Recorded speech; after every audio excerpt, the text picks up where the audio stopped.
Today's idiom is, how did your project go? This straightforward question asks about the progress, success, or general outcome of an undertaking. It's a simple yet effective way to check in on someone's work or a task they've been engaged with. The phrase S origin lies in the semantic development of the verb go in English, dating back to Old English. Over time, go expanded its meaning beyond literal movement to encompass how events or tasks progress or fare. It beautifully illustrates how language evolves to express common inquiries. Let's explore these examples. In the first scenario, so you launched the new marketing campaign last week. How did your project go? The speaker is asking about the overall outcome and performance of the marketing campaign. They want to know if it was successful, if there were any issues, or what the results were. Moving to the second example, I heard you were working on a challenging coding assignment. How did your project go? Here, the question focuses on the completion and success of a personal academic task. Both examples demonstrate how did your project go serves as a versatile inquiry for updates on any kind of undertaking, whether it's a professional endeavor or a personal challenge. It's a direct and common way to show interest in someone's efforts. While how did your project go is direct, you can use similar expressions. How did it turn out is a very close alternative, focusing explicitly on the final result, not just the process. It's slightly more informal and broad, applicable to various situations. What was the outcome is another excellent choice, often sounding a bit more formal or analytical, especially when seeking concrete results or data. Choose how did it turn out for casual updates, and what was the outcome when a more precise, result-oriented query is preferred. In summary, how did your project go is a fundamental question to inquire about the progress, success, or outcome of any endeavor. Its origin traces back to the evolving use of the verb go in English to denote to fare or to progress. It's a natural and universal way to express interest and gather updates, whether for work or personal matters. Remember to use it whenever you want to politely ask for an update on someone's efforts. Keep practicing, and you'll find it incredibly useful in everyday conversations to connect with others. I'll see you next time with another great expression. Today's idiom is I ended up becoming a full-time comedian. This phrase means to eventually find oneself in an unexpected or unplanned situation. It describes a final outcome that often differs from initial intentions, conveying a journey leading to a surprising conclusion. Example 1. I started volunteering and I ended up adopting 3 cats. Unexpected, positive outcome. Example 2. He only wanted to fix a leak but ended up replacing the whole pipe. Simple task escalated. Both show initial actions leading to unforeseen final states. Similar expressions are wind up and turn out. Wind up means to arrive in a situation, often accidentally. Turn out focuses on how a situation develops. End up emphasizes a personal, often surprising, final state. In summary, I ended up becoming a full-time comedian illustrates life's unexpected turns, leading to outcomes never imagined. End up expresses a final, often surprising state or activity. It's versatile for sharing unplanned adventures. I'll see you next time with another great expression. Today's idiom is, from now on, I'll take over. This means the speaker is assuming control or responsibility from this moment forward. It's a direct, declarative phrase formed from the natural evolution of English, combining from now on, a temporal marker, with takeover, to assume command. This effective pairing emerged between the 17th and 19th centuries. Let's look at how we use this phrase. First, imagine a project running behind. Don't worry about the project's timeline. From now on, I'll take over and ensure it's completed efficiently. Here, the speaker asserts control to resolve an issue. In another scenario, marking a clear transition, after the current manager retires, a new leader will be appointed, and from now on, I'll take over the team. Both examples show a definitive shift in responsibility, effective immediately. Similar expressions include, I'll take the reins from now on, which uses a metaphor of horse control to imply leadership. Another is, I'll assume command starting now, a more formal declaration. While take over is versatile, take the reins emphasizes guiding, and assume command highlights formal authority, offering subtle contextual differences. In summary, from now on, I'll take over directly states that you are assuming control or responsibility, effective immediately. This straightforward expression signals a definitive change in leadership or task ownership. Use it to clearly communicate your new role or commitment. I'll see you next time with another great expression. Today's idiom is, I think it works for me. It's a versatile phrase indicating something is personally acceptable or suitable. While not having a complex historical origin, it reflects how the word works evolved from literal functionality to mean is agreeable. It's a common, practical expression in daily conversation. Let's look at how I think it works for me, is used. In our first example, the meeting can be at 3 p.m. If that works for everyone, the phrase asks if the time is convenient. Then, I can stay late to finish the report. I think it works for me shows acceptance of an arrangement that suits their schedule. This highlights its use for personal convenience or agreement. That suits me is very close, emphasizing a good fit. I am good with that indicates agreement. I think it works for me often implies personal consideration or feasibility, whereas the others are more direct affirmations. Choose based on nuance. To sum up, I think it works for me means something is personally suitable or agreeable. Its origin is in everyday language, reflecting flexibility. Use it to express personal convenience or agreement with plans, making your communication clear and considerate in various situations. I'll see you next time with another great expression. Today's idiom is, I'll take one for the team. This means someone volunteers to endure a disadvantage for the group's benefit. Its origin likely comes from team sports, where a player might sacrifice for the team's overall success, perhaps taking a foul. It emphasizes selfless contribution to the collective goal. Let's see it in action. I don't really want to work overtime, but I'll take one for the team and finish this report tonight. The speaker accepts extra work. Next, someone has to tell the boss the project is delayed. I guess I'll take one for the team and deliver the bad news. This means volunteering for an unpleasant task, showing personal sacrifice. I'll take one for the team implies volunteering for group benefit. Bite the bullet means enduring unavoidable personal hardship with grim determination. Shoulder the burden refers to taking on a heavy, sustained responsibility. Use, take one for the team, when the sacrifice is for others' gain. To recap, I'll take one for the team means accepting a personal cost for the group's good, originating in team sports. It's about selflessness. This idiom highlights a proactive decision to support colleagues or community. Use it when you volunteer for a less desirable task that helps everyone succeed, demonstrating great team spirit. I'll see you next time with another great expression. Today's idiom is, I'll keep you posted on anything that happens. It means to regularly inform someone about the latest developments or progress of a situation. This expression originates from the historical postal service, where posted referred to sending mail or putting up public notices. Over time, it evolved to mean continuously updating someone, ensuring they have the most current information. It's a very common and practical way to offer ongoing communication. Let's look at how this idiom is used in everyday conversation. First, imagine a colleague reassuring you about an ongoing work project.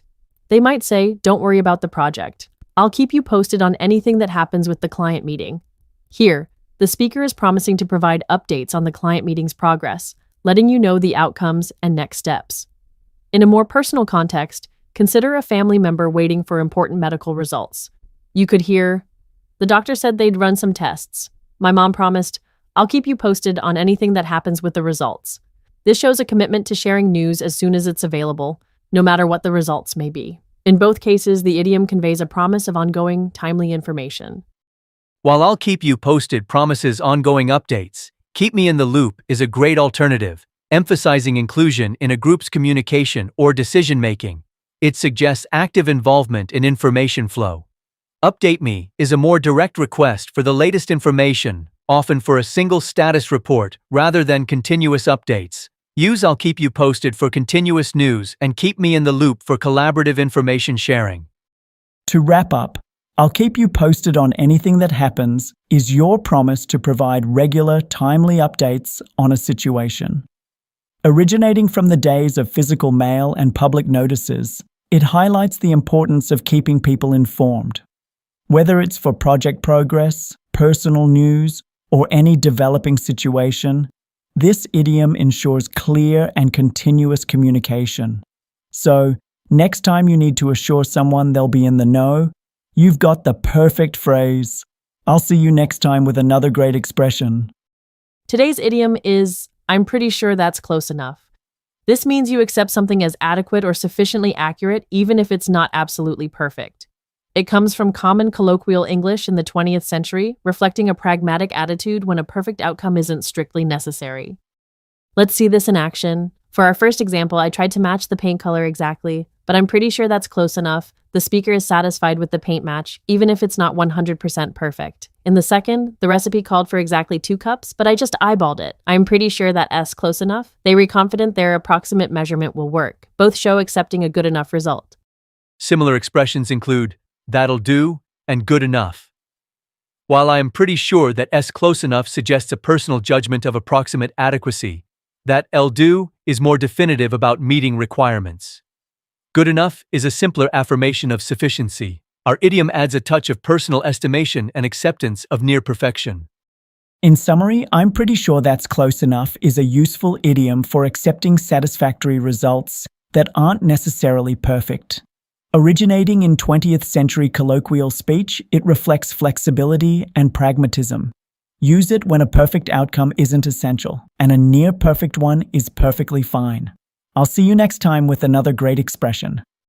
Today's idiom is, sometimes it's worth getting up early. It means being proactive or taking action sooner often leads to better outcomes and advantages. This suggests that diligence and promptness help you avoid problems or seize opportunities. Its origin comes from ancient agricultural wisdom. Observing early efforts yields superior results.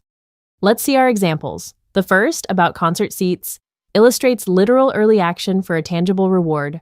The second, regarding the colleague's report, applies the idiom to proactive task management, showing starting early helps avoid stress. Both demonstrate promptness benefits. Similar idioms include the early bird catches the worm, linking promptness to direct rewards. Strike while the iron is hot emphasizes seizing immediate, favorable opportunities. Our idiom offers broader encouragement for general proactive effort, yielding overall benefits, not just specific timing. In summary, sometimes it's worth getting up early reminds us that being proactive and putting in effort sooner can lead to significant benefits. Whether literally rising early or figuratively taking initiative, acting promptly often gives you an advantage. Remember this idiom to inspire early beneficial actions. I'll see you next time with another great expression. Today's idiom is, should I take that as a compliment? This phrase is used when someone says something ambiguous or backhanded, and you're unsure if they meant it as praise or something else entirely. It often carries a hint of sarcasm or mild offense. While not having a singular historical event, its origin lies in its direct rhetorical nature, becoming a common fixture in English conversation from the 20th century onwards to playfully or pointedly question the true intent behind a remark.